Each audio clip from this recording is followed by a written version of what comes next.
আমি আসছি শাহজাহানপুরে জিয়া পরিষদের সিনিয়র যুগ্ম মহাসচিব জনাব আব্দুল্লাহিল মাসুদ সাহেবের কাছে জানতে চাচ্ছি নির্বাচন পরবর্তী সরকারের কি করণীয়। জনাব মাসুদ। বিসমিল্লাহির রহমানির রহিম। সবার আগে বাংলাদেশ খবরকে আন্তরিক অভিনন্দন এবং শুভেচ্ছা। মাত্র 2 দিন আগে বাংলাদেশের সবথেকে জাতীয় গুরুত্বপূর্ণ আলোচিত ত্রয়োদশটি জাতীয় সংসদ নির্বাচনে শেষ হলো এবং আল্লাহর রহমতে আমরা যা প্রত্যাশা করেছিলাম যে বাংলাদেশ জাতীয়তাবাদী দল বিএনপির ভূমিদস্যু বিজয় ও অভূতপূর্ব বিজয়, সেই বিজয় অর্জিত হয়েছে এবং এই কারণে বাংলাদেশের সকল মানুষকে যারা তাদের নির্বাচনে অংশ নিয়েছেন, গণতান্ত্রিক অধিকার প্রয়োগ করেছেন, তাদেরকে অভিনন্দন জানাচ্ছি। নির্বাচন পরবর্তী সরকার বিএনপি গঠন করবে এবং এই ব্যাপারে বাংলাদেশ জাতীয়তাবাদী দল বিএনপির চেয়ারম্যান তারেক রহমান সাহেব বলেছেন এই সরকারটা হবে জনগণের সরকার, জনগণের কল্যাণ এই সরকারের মূল লক্ষ্য। একটা কল্যাণমূলক রাষ্ট্র গঠনে উনি যে সমস্ত প্রতিশ্রুতি দিয়েছেন, ইনশাআল্লাহ সেই প্রতিশ্রুতিগুলো এখন বাস্তবায়নের পালা।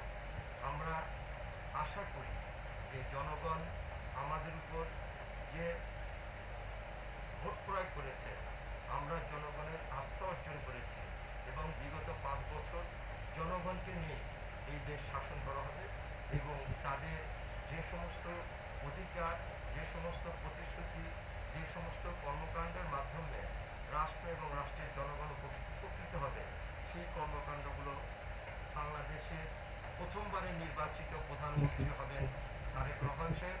তার নেতৃত্বে আমরা জনগণের সরকার, জনগণের কল্যাণমূলক সরকার আমরা গঠন করব। আচ্ছা, এই যে ঢাকা 8 আসন বাংলাদেশের বহু আলোচিত সমালোচিত একটি আসন, সেটা হচ্ছে ঢাকা 8 আসন। এখানে বিএনপির স্থায়ী কমিটির সদস্য, সফল একজন মানুষ, প্রবীণ এবং সবচেয়ে সাকসেসফুল একজন রাজনীতিবিদ জনাব মির্জা আব্বাসের নির্বাচনে নির্বাচিত হওয়াটা আপনি কেমন ভাবে দেখছেন? দেখেন, আমি এর আগেও কয়েকটা সাক্ষাৎকার আপনাদের এই চ্যানেলে দিয়েছি এবং আমি বলেছি যে মির্জা আব্বাস সাহেব কনফার্মলি ইনশাল্লাহ নির্বাচিত হচ্ছেন। হ্যাঁ, মির্জা আব্বাস সাহেব উনি নির্বাচিত হয়েছেন, কিন্তু ভোটের যে সংখ্যা, সেই সংখ্যা আমাদেরকে অবাক করেছে। নাসিরউদ্দিন পাটোয়ারি এত ভোট পাওয়ার ক্ষেত্রে। তো এখানে কোনো ইঞ্জিনিয়ারিং আছে কিনা এটা পরবর্তী সময়ে জানা যাবে। তবে নাসিরউদ্দিন পাটোয়ারিকেও ধন্যবাদ জানাচ্ছি। উনি দেশের মানুষকে যথেষ্ট বিনোদন দিয়েছেন এবং শেষ পর্যন্ত লড়াই করে গেছেন এবং উনি যদিও এখন পরাজয় মেনে নিচ্ছেন না, একটা সময় উনি পরাজয় মেনে নেবেন। আমরা দেখেছি নাসিরউদ্দিন পাটোয়ারি এবং যারা জুলাই অভ্যুত্থান পরবর্তী সময়ে অনেক তাদের ইউটিউব, এটা আপনি কিভাবে দেখছেন? দেখেন, আপনাকে এটা বিশ্বাস করতে হবে এবং আপনি যেহেতু একজন সাংবাদিক, আপনি জনগণের সাথে, মানুষের সাথে আপনার মেলামেশা হয়। জুলাই পূর্ববর্তী সব ধরনের মুভমেন্ট, আন্দোলনে বিএনপি ছিল এবং সবথেকে বেশি ক্ষতিগ্রস্ত হয়েছে বিএনপি ইলিয়াস আলী সহ অনেককে, অসংখ্য মানুষকে খুন করা হয়েছে, লক্ষ লক্ষ মামলা দেওয়া হয়েছে।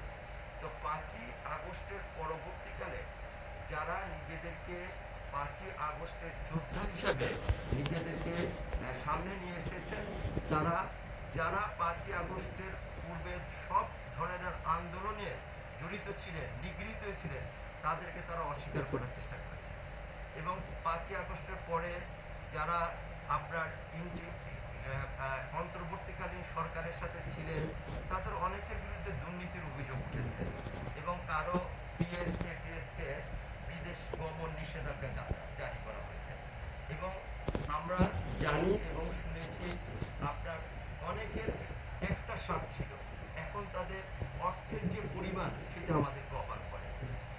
আমার একটা বিশ্বাস যে যেভাবে বাংলাদেশের স্বাধীনতার যুদ্ধকে শেখ হাসিনা এবং শেখ মুজিবুর রহমান নিজেদের দলীয়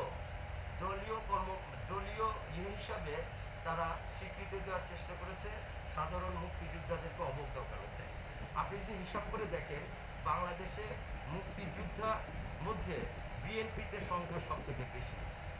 মেজর হাফিজ সাহেব আছেন, আমাদের স্বাধীনতার মহান ঘোষক শহীদ রাষ্ট্রনায়ক জিয়াউর রহমান, বীর উত্তম, এরকম অনেকে আছে। কিন্তু আপনার আওয়ামী লীগ এই মুক্তিযোদ্ধাটাকে তাদের বাপদাদার সম্পত্তি হিসাবে ট্রিটমেন্ট করছে, যেটার রেজাল্ট এখন তারা হাড়ে হাড়ে টের পাচ্ছে। এবং এই জুলাই যোদ্ধাদের অনেকে এই জুলাই 5ই আগস্টের বিপ্লবকে নিজেদের বাপদাদার সম্পত্তি হিসাবে আপনার তারা ট্রিটমেন্ট করার চেষ্টা করছে, যে কারণে এই বিপ্লবের বিরুদ্ধে অনেকে অবস্থান নিয়েছে। তো আমি আশা করব যে জুলাই বিপ্লবটা এইটা শুধু এনসিপি বা নাহিদ অথবা পাটোয়ারি অথবা সজীব ভুঁইয়া এদের অবদান না। তাদেরকে চিন্তা করতে হবে এই জুলাই বিপ্লবের পূর্ববর্তী পটভূমিকা কারা রচনা করেছিল। বিএনপি রচনা করেছিল, এটার সাথে জামাত সম্পৃক্ত ছিল, এটার সাথে ছাত্র শিবির ছিল, ছাত্র দল ছিল, যুব দল ছিল, মাহমুদুর রহমান মান্নার দল ছিল, এবং আরো অনেকেই সাধারণ মানুষ, ইভেন আওয়ামী লীগের অনেকেই ছিল এটার সাথে। কাজেই এই জুলাই বিপ্লবটাকে কেউ যদি নিজের বাপদাদার সম্পত্তি হিসেবে চিহ্নিত করে, এই জুলাই বিপ্লবের মূল ধারার মধ্যে প্রতিবন্ধকতার সৃষ্টি হবে। এবং আপনারা যেটা বলেছেন যে আমি সেই জায়গাটা আসতেছি, এই যে আপনি সারা বাংলাদেশে মব তৈরি করা হয়েছে, সারা বাংলাদেশে অনেক ইউটিউবার তৈরি করা হয়েছে যাদের কোনো মানে আইডি খুঁজে পাওয়া যায়নি। এইটা করা হয়েছে, এইটার জন্য একটা বিরাট ষড়যন্ত্র করা হয়েছে। এই ষড়যন্ত্রের মহানায়ক ছিল আমি মনে করি এখন মানুষের কাছে নিগৃহীত পিনাকি ভট্টাচার্য এবং ইলিয়াস হোসেন। আমরা মনে করি যে বাংলাদেশ এই রাষ্ট্রটা জনগণের রাষ্ট্র। জনগণ যাকে নির্বাচিত করবে সে সরকার গঠন করবে। 5 বছর পরে যদি জনগণের নির্বাচিত সরকার যদি জনগণের কাজ না করে, 5 বছর পর এই জনগণ তাদের বিরুদ্ধে রায় দেবে। কিন্তু এই পুরো প্রক্রিয়াটাকে পতিত হাসিনা, ফ্যাসিস্ট হাসিনা, খুনি হাসিনা, ফাঁসির দণ্ডপ্রাপ্ত হাসিনা, সে এই পুরো প্রক্রিয়াটাকে ধ্বংস করে দিয়েছিল।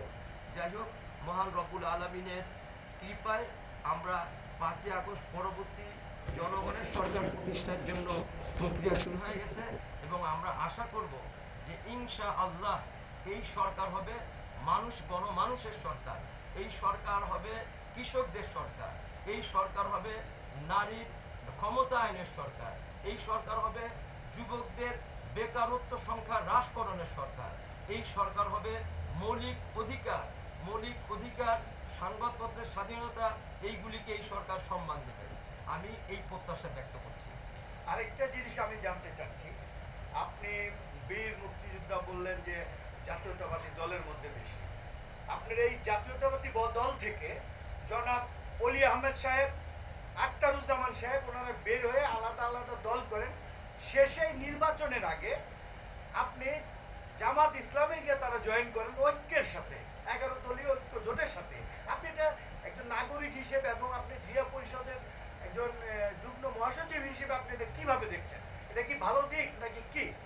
দেখেন, এটা আপনাকে স্বীকার করতে হবে, আপনি কি করবেন না করবেন এটা আপনার একটা মৌলিক অধিকার আছে, আপনার একটা এই ব্যাপারে আপনার স্বাধীনতা আছে।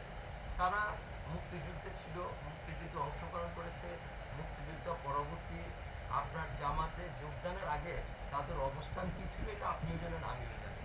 কিন্তু আমি এটা বলবো যে তারা জামাত ইসলামীতে জয়েন করেছে, এবং জামাত ইসলামীতে যোগদান করা তাদের জন্য যে পজিটিভ হয়নি, জনগণের ভূমিদোষ রায় বিএনপির পক্ষে যাওয়া, এইটা হলো সব থেকে বড় প্রমাণ।